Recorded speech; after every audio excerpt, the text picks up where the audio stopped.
पाक मैं तेरी शुक्रगुजारी करती हूँ आज के दिन के लिए, आज के मौका के लिए, इस वक्त और इस लम्हा घड़ी के लिए मैं तेरी शुक्रगुजारी करती हूँ जो आपने मेरी जिंदगी में बख्शा, यहाँ पे जितने भी सर झुके आपकी जिंदगी में बख्शा पाक खुदा। हम इस लायक तो ना थे लेकिन आपने हमें इस लायक समझा और जिंदगी जमीन पर जिंदा रखा पाक खुदा। मैं तेरी शुक्रगुजारी करती हूँ पाक खुदा, यहाँ पे जितने भी सर झुके हैं एक बना बना कर लेके चले जाना खुदा। मैं ये एक खाली झोले लेकर आए, झोले भर के लेके जाने वाला बन सके पाक खुदा। ऐ पाक खुदा, और जितने भी लोग आने का इरादा रखते हैं उनको अपनी प्यार की डोर से खींच लेना ताकि वो हमारे साथ मिलकर तेरे नाम की शुक्रगुजारी करने वाले बन सके पाक खुदा। ऐ पाक खुदा, आपकी मीठी आवाज जिस बंदा या बंदी के पास उसको सर के बाल से लेकर पाँव के तले तक छू ब्लेस करना पाक खुदा। उसमें आपका पाक रूह को बोले पाक खुदा, जैसे हंडी पानी के नालों को तरसती है वैसे हमारी रूह आपके कलाम को तरसती है। जिंदा जलाल इस पानी बाप आया पाक खुदा।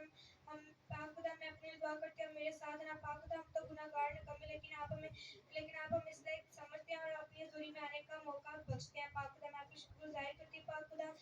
पाक खुदा, मैं कलीसिया का दुआ करते हुए किसी को बीमार परेशान के यीशु के नाम से आती जाए पाक खुदा। पाक खुदा, मैं आपकी शुक्रगुजारी करती हूँ पाक खुदा। अगर खुदावंदा हमारा अगर आप खुदावंदा के खादर ने सोचा अगले महीने चर्च शुरू करना तो पाक खुदा आप उनकी मदद करना, आप उनकी हेल्प करना ताकि हम तेरे नाम की शुक्रगुजारी करने वाले बन सके खुदावंदा, ताकि ये चर्च में जल्द से जल्द तमीर और हम तेरे नाम की शुक्रगुजारी करने वाले बन सके पाक खुदा। पाक खुदा, मैंने जो कुछ मांगा ईमान से पाया मसीह यीशु के नाम से, आमीन।